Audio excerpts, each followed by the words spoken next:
Джон Нагл – підполковник армії США у відставці. Він є професором вивчення бойових дій у військовому коледжі армії США. Вітаю в нашій програмі, професоре Нагл. Дуже приємно бути з вами. За даними Newsweek, північнокорейських пілотів відправили до Росії, щоб вони літали на військових літаках в Україні та воювали проти української армії. Також, за даними Reuters, 10 тисяч північнокорейських військовослужбовців будуть розгорнуті в Росії до початку зимового сезону. Крім того, до РФ вже перекинуто 3 тисячі військових. Наскільки значущою є ця подія для результату цієї війни в Україні? Я думаю, що це дуже важливий сигнал про те, що Росія намагається знайти сили, з якими вона може продовжувати свою несправедливу та незаконну агресію проти України. Я думаю, що протягом кількох років ми знали, що Північна Корея надсилає боєприпаси, зокрема артилерійські боєприпаси та зброю, до Росії, щоб допомогти їм у їхній несправедливій боротьбі. І те, що ми зараз бачимо, це те, що Росія щосили намагається укомплектувати свої лінії фронту і покладається на північнокорейські війська для цього. Тому я думаю, що найважливішою ознакою тут є ознака слабкості та відчаю Росії, що вона змушена вдатися до залучення військ Північної Кореї. Я думаю, що це також відкриває перспективу того, що Південна Корея більш безпосередньо залучиться до допомоги Україні захистити себе в результаті цього кроку Росії та Північної Кореї. З військової точки зору, як можна оцінити можливу ефективність північнокорейських солдатів в Україні, адже вони не брали участі в жодному конфлікті з часів Корейської війни. Що ви думаєте з цього приводу? Я думаю, що війська Північної Кореї навряд чи матимуть значний вплив на перебіг війни. Я думаю, що вони страждають, в тому числі, від недоїдання. Їхня країна надзвичайно бідна і навіть не в змозі прогодувати свою армію. Я також думаю, що, як ви припускаєте, відсутність у них бойового досвіду зашкодить їхній ефективності на полі бою. Я не здивуюся, якщо Росія використає їх для хвиль атак живою силою, що стали характерними для її зусиль тут за останні кілька місяців, адже вона витрачає людські ресурси в цих м'ясорубних атаках, втрачаючи своїх людей у спробах знайти можливості у будь-який спосіб.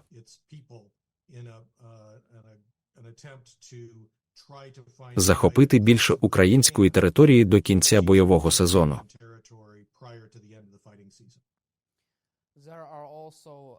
Також є ознаки того, що влада Північної Кореї ізолює сім'ї військових, яких перекинули до Росії. Їх ізолюють, щоб запобігти поширенню будь-яких чуток щодо участі Північної Кореї у війні. Чи означає це, що північнокорейський режим готується до втрат в Україні? Я впевнений, що так. Немає жодних сумнівів у тому, що війська Північної Кореї, принаймні на мою думку, будуть використані. Росія не пішла б на цей ризикований крок, про який ми говоримо зараз, демонструючи свою слабкість, нездатність забезпечити російські війська для продовження несправедливої війни, якби вона не планувала використовувати ці війська в хвилях атак живою силою, які, як я очікую, призведуть до великих втрат.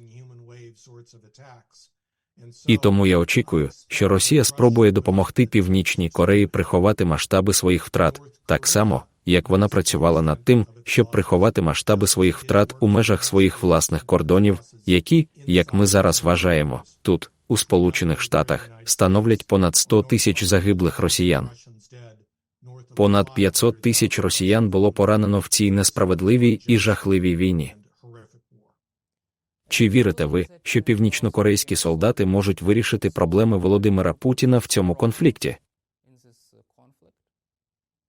Я думаю, що проблеми Володимира Путіна залишатимуться доти, доки є дві речі. Доки українці залишаються рішучими в боротьбі за свою свободу, і доки Сполучені Штати, як лідер вільного світу, продовжують підтримувати Україну в її справедливих зусиллях перемогти цю агресію, зберегти міжнародний порядок, заснований на правилах, і боротися за свободу, як вони це роблять сьогодні. Я думаю, що навіть десятки тисяч північнокорейських військових не змінять хід війни, доки існуватимуть два фактори: доки українці продовжують бути готовими боротися за свободу, і доки Америка очолює вільний світ у допомозі Україні в цих зусиллях. Але також схоже, що Північна Корея не страждає від дефіциту людських ресурсів. За останніми даними, вони мобілізували 1,5 мільйона військових строковиків. Чи очікуєте ви, що Північна Корея виділить ще більше солдатів для незаконних військових зусиль Росії в Україні? Отже, я думаю, що це, безумовно, те, про що ми повинні турбуватися. Ви маєте рацію в тому, що Північній Кореї не вистачає майже всього. Єдине, чого у неї багато, це людей у формі, і вона, безумовно, має можливість відправити, можливо, десятки або сотні тисяч військових воювати за Росію в цій війні. Міністр оборони США Ллойд Остін нещодавно перебував в Україні. Він оголосив, що Америка має докази того, що північнокорейські війська збираються воювати за Росію.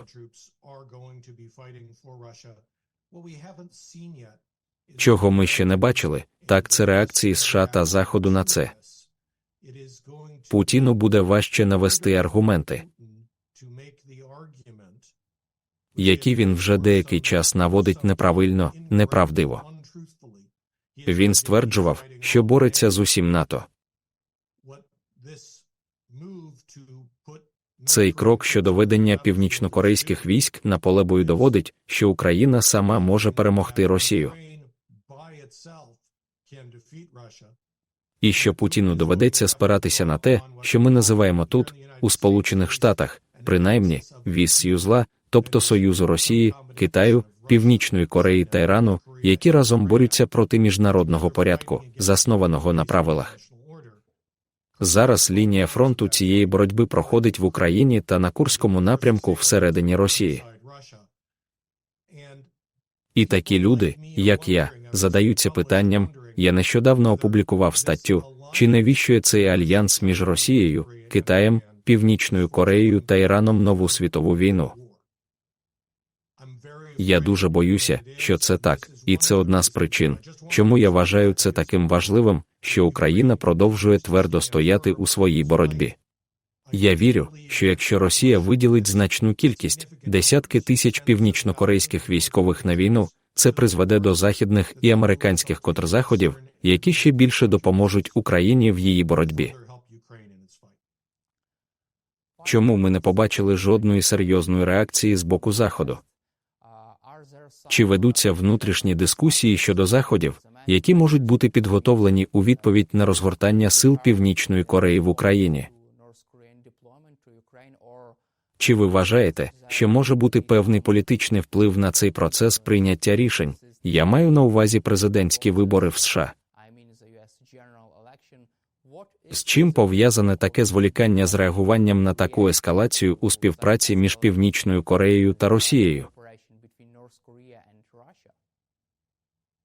Це дуже гарне запитання, і це слушний час для мене нагадати цій аудиторії, що я виступаю не від імені військового штатів чи Міністерства оборони, а лише від свого імені.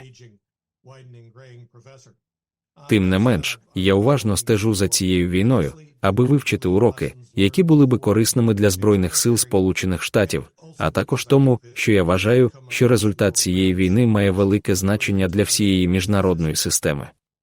І ось я говорю сьогодні, 23 жовтня, тут, у Сполучених Штатах, ранок, міністр оборони Ллойд Остін щойно з'явився із заявою у пресі сьогодні вранці, щойно оприлюднив офіційне повідомлення вперше про те, що Північна Корея відправляє війська до Росії. У нас ще немає доказів, принаймні я ще не бачив доказів, що ці війська перебували на полі бою в Україні. І тому я думаю, що з часом ви побачите більшу реакцію, коли ця інформація буде поширена американськими аналітиками, такими як я. Північна Корея, очевидно, залучає наземні війська до цієї боротьби. Чи означає це те, що вже почалася Третя світова війна? Аналітики на кшталт Джорджа Вілла неодноразово натякали в американських газетах на кшталт The Washington Post, що Третя світова війна вже почалася. І я думаю, що ця ідея тільки починає проникати в мою спільноту, через спільноту фахівців з національної безпеки, і вона ще не дійшла до широкої американської громадськості. Якби американська громадськість повністю усвідомила серйозність ситуації, що означає залучення північнокорейських військ в контексті цього широкого фронту заворушень, який бореться не тільки проти України, але й проти всієї міжнародної системи, заснованої на правилах, я думаю, це викликало б значне занепокоєння серед громадськості. І, я вважаю, значну рішучість США продовжувати підтримувати Україну в її справедливій боротьбі проти Росії, а тепер і проти Північної Кореї. Які заходи у відповідь на таку ескалацію можуть бути на столі в Білому домі до або після президентських виборів у США? Це дуже хороше питання. Білий дім Байдена був твердим у своїй підтримці України. Але Білий дім не наважується надати Україні можливості, які, на її думку, можуть перетнути червоні лінії Володимира Путіна. І важливо пам'ятати, коли ви, мої друзі в Україні, намагаєтеся зрозуміти американські рішення, що з точки зору Сполучених Штатів ми вважаємо, що Путін не зовсім раціональним, але він контролює найбільший у світі ядерний арсенал.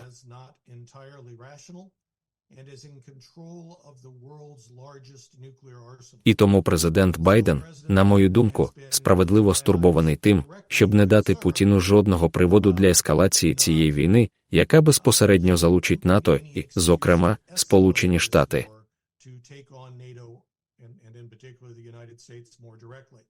Головна відповідальність Байдена, звичайно, за безпеку американського народу і лише в другу чергу за свободу таких країн, як Україна. Отже, він вагається відправляти танки, ракети, касетні боєприпаси, відправляти F-16 в Україну, побоюючись, що це червоні лінії для Володимира Путіна, які можуть змусити його ескалувати війну проти Сполучених Штатів.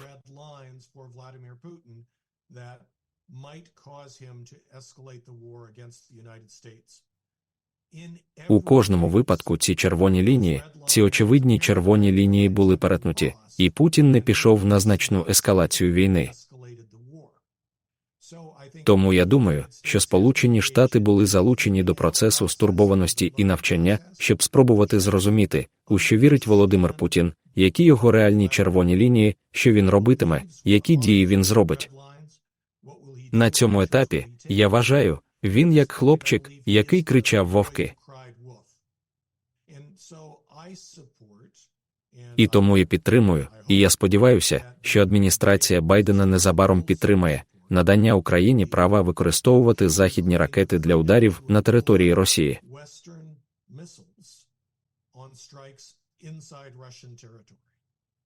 Я думаю, що всередині адміністрації Байдена точаться дебати з цього приводу. Повідомлення про те, що я бачив у пресі, свідчить про те, що держсекретар Тоні Блінкен підтримує цей крок, що міністр оборони Ллойд Остін більше вагається. Моє переконання і моя надія полягає в тому, що я не думаю, що ви побачите значний рух перед виборами, президентськими виборами тут, у Сполучених Штатах, але я не здивуюся, яким би шляхом не підуть вибори, що адміністрація Байдена надасть ці повноваження щодо ударів після 5 листопада. І я думаю, що це допоможе Україні ще більше кинути виклик російським логістичним лініям, пошкодити російську артилерію та склади боєприпасів, а також чинити подальший тиск на Росію, щоб вона закінчила цю війну. Міністр оборони США Ллойд Остін також сьогодні вранці заявив, що Україна може перемогти навіть без дозволу США на використання ракет великої дальності всередині Росії. Чи згодні ви з цим твердженням? Чи має він рацію? Я не впевнений. Секретар Остін, якого я знаю понад 40 років, я знав майора Ллойда Остіна, коли був курсантом Вестпойнта, коли був молодшим, я думаю, навіть за вас, якщо це фізично можливо. Держсекретар Остін має доступ до набагато кращої розвідувальної інформації, ніж я. При цьому Україна зараз воює не лише з Росією, а й, мабуть, з Північною Кореєю. У Росії набагато більші ресурси. І українські зусилля, я думаю, не можуть навіть за підтримки Заходу знищити здатність Росії воювати. Росія занадто велика.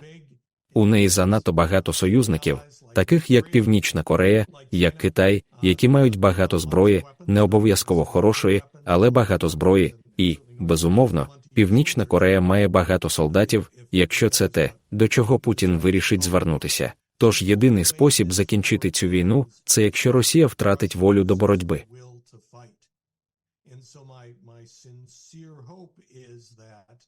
І тому я щиро сподіваюся, що ці президентські вибори тут, у Штатах, призведуть до того, що команда буде такою ж відданою перемозі над Росією, як і адміністрація Байдена, але і ще більш готова, враховуючи те, що ми дізналися про Путіна та його передбачувані червоні лінії, і зараз.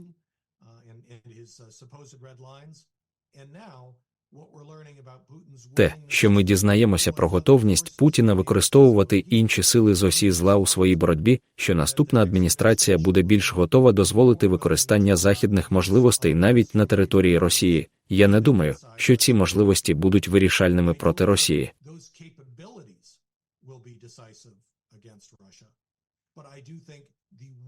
Але я думаю, що сила волі, яку вони демонструють, що Захід продовжуватиме підтримувати Україну стільки, скільки буде потрібно, може підірвати волю Росії продовжувати війну. Також уряд Південної Кореї може надати Україні летальну зброю, якщо північнокорейські солдати не будуть виведені з російської території, повідомляє Newsweek. Були деякі повідомлення про те, що Південна Корея може надати Україні розвідувальні дані та розгорнути війська на території України, щоб допомогти українській армії краще розуміти війська Північної Кореї. Чи може це означати інше, чи є потенціал для ще однієї корейської війни, але на території України? Все це дуже нове, оскільки ми говоримо 23 жовтня, і я думаю, що ще занадто рано говорити, що робитиме Республіка Корея. Ці дискусії, я впевнений, зараз точаться всередині Білого дому. Південна Корея досі не бажала надавати Україні зброю, вона надавала лише нелетальні ресурси. Я думаю, що це, безумовно, змусило б Південну Корею надати Україні летальну зброю, якщо ці повідомлення про північнокорейські війська на полі бою будуть правдивими. Я думаю, що це перебільшення уявити, що південнокорейські війська вступають у битву, щоб допомогти захистити Україну. Це, на мою думку, занадто великий крок. Я думаю, що це було б ризиковано.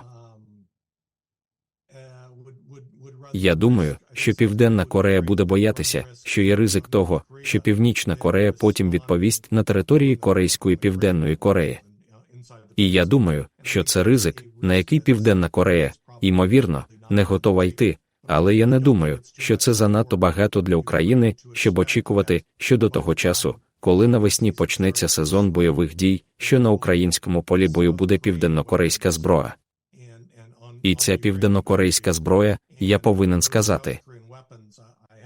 Як колишній танкіст армії США можу сказати, що південнокорейські артилерійські снаряди, південнокорейські танки – це дуже великокаліберні системи озброєння, і Південна Корея має можливість виробляти багато з них у найкоротші терміни. Ваші сусіди, поляки, щойно придбали, я думаю, близько 400 танків К-2, і я міг би побачити таку ж кількість цих танків протягом наступного року або близько того з Південної Кореї. І ці танки значно перевершують у класі все, що Північна Корея чи росіяни можуть виставити на поле бою на цьому етапі. Також, з вашої точки зору, що може отримати Північна Корея в обмін на ведення військ до Росії? Що Росія може дати Північній Кореї за це зобов'язання щодо ведення військ? Це викликає глибоке занепокоєння у Сполучених Штатів. Отже, ми вже знаємо, що Північна Корея отримує вигоду від російської нафти, що Росія допомагає підтримувати економіку Північної Кореї, як це робить Китай.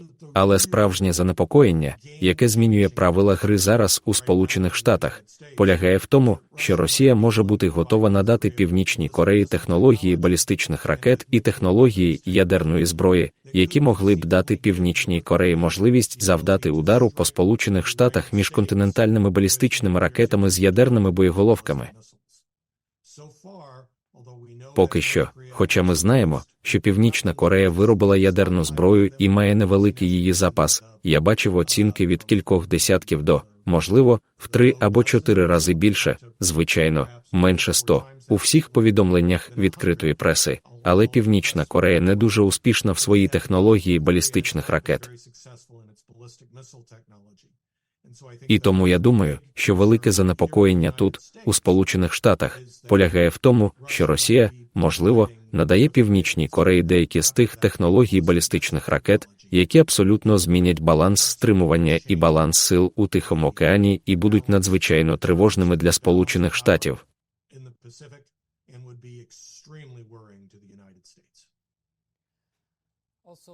Крім того, є дещо про те, що США можуть зробити, щоб запобігти співпраці між Північною Кореєю та Росією, згідно з політичними джерелами. Чи згодні ви з цим? Чи вважаєте ви, що Сполучені Штати можуть щось зробити, щоб не допустити цієї ескалації, цієї співпраці між двома країнами? Отже, санкції проти Росії виявилися нерівномірно ефективними. Ми бачили, що вони все ще можуть продавати нафту. Вони не отримують стільки грошей за свою нафту. Їм доводиться продавати її за зниженими цінами, але, схоже, вони все ще отримують достатньо з продажу нафти, щоб мати можливість підтримувати свої військові зусилля. Вони різко збільшують частку національного виробництва, яка йде на національну безпеку, а Північна Корея вже є однією з найбільш підсанкційних та найбільш ізольованих країн у світі. Важко уявити, що режим санкцій проти Північної Кореї буде сильно посилений. Можна уявити шляхи, якими в результаті цього можна було б ще посилити санкції проти Росії. Відбувається витік інформації через низку країн колишнього Східного блоку, в деяких випадках через Європу. І тому ці країни перевантажують до Росії товари, деякі з яких знаходять свій шлях на поле бою. І тому я думаю, що ця ескалація, якщо вона розгортатиметься так, як я очікую, станеться з десятками тисяч північнокорейських військовослужбовців на полі бою. Я думаю, що це змінює цю війну з війни між Росією та Україною на війну між Україною та віссю зла.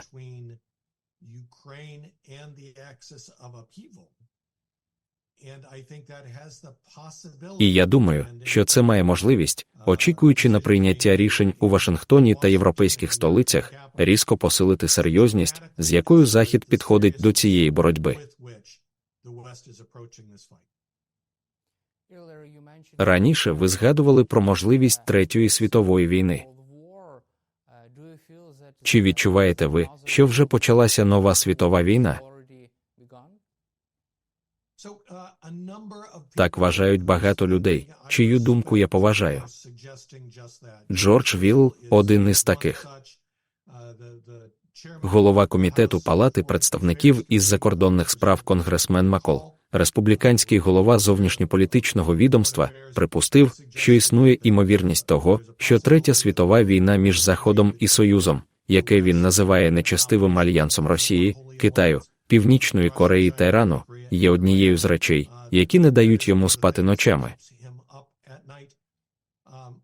Інші поважні аналітики, такі як Філ Заліков, нещодавно опублікували статтю в Texas National Security Review, де він оцінив імовірність глобальної війни від 20 до 30%. І це Джордж Вілл розумний хлопець, але він просто журналіст. Це все одно, що бути просто професором. Я читаю, що він говорить, але мене це не надто переконує. Але голова Маккол є одним із 20 найкращих професіоналів у сфері національної безпеки в уряді Сполучених Штатів, дуже щільно поінформований. А Філ Заліков – дуже серйозний мислитель тут, у Сполучених Штатах. Він був виконавчим директором комісії 11 вересня і головним автором звіту комісії 9.11. Той Заліков, думку якого я надзвичайно поважаю, вважає, що ймовірність глобальної війни тут може становити від 20 до 30% протягом наступних кількох років. Я ставлюся до цього дуже серйозно. Голова Маккол, я дуже серйозно ставлюся до його занепокоєння. І ось я блукаю американськими університетами. Пару тижнів тому я був у школі Кеннеді в Гарварді. Я був у Денверському університеті кілька тижнів тому. Я говорю саме на цю тему, задаючись питанням, чи насправді вже почалася Третя світова війна і що українці буквально борються, намагаючись не допустити ескалації цієї війни. Це одна з моїх найбільших проблем у професійному плані.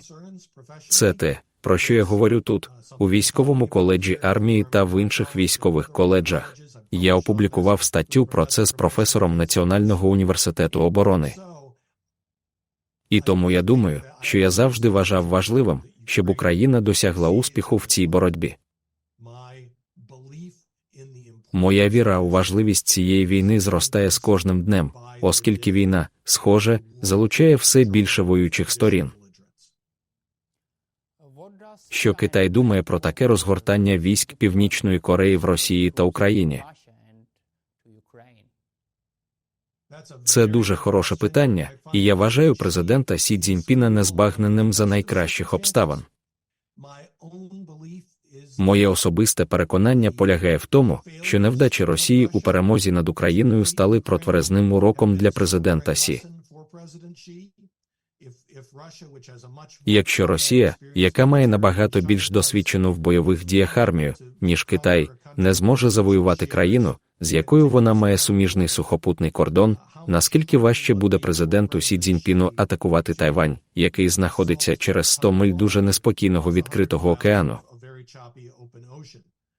Тому я вважаю, що загалом президент Сі був стриманий через провали Росії в Україні. Президент Сі Цзіньпін також стикається з дуже незвичайним викликом, оскільки його найбільші торговельні партнери, багато його найбільших торговельних партнерів виступають проти нього та його територіальних амбіцій у Південно-Китайському морі. І він є лідером меркантилістської держави. Отже, Росія є виробником природних ресурсів. Я думаю, її добре описали як заправку з ядерною зброєю. Зовсім інша річ – Китай.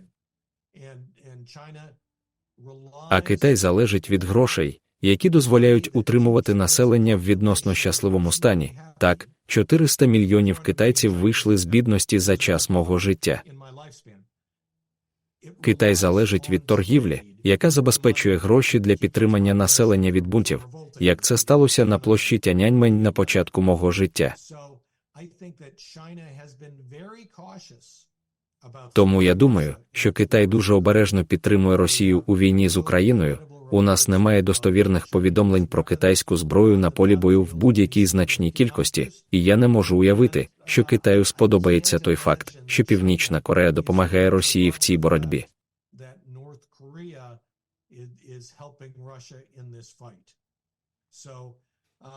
Отже, ще занадто рано говорити про новини, які тільки з'явилися сьогодні вранці з коментарями держсекретаря Остіна, але я не можу уявити, що Китай радий цьому, і я не можу уявити, що Китай готовий ризикувати своїм економічним благополуччям і контролем комуністичної партії над Китаєм.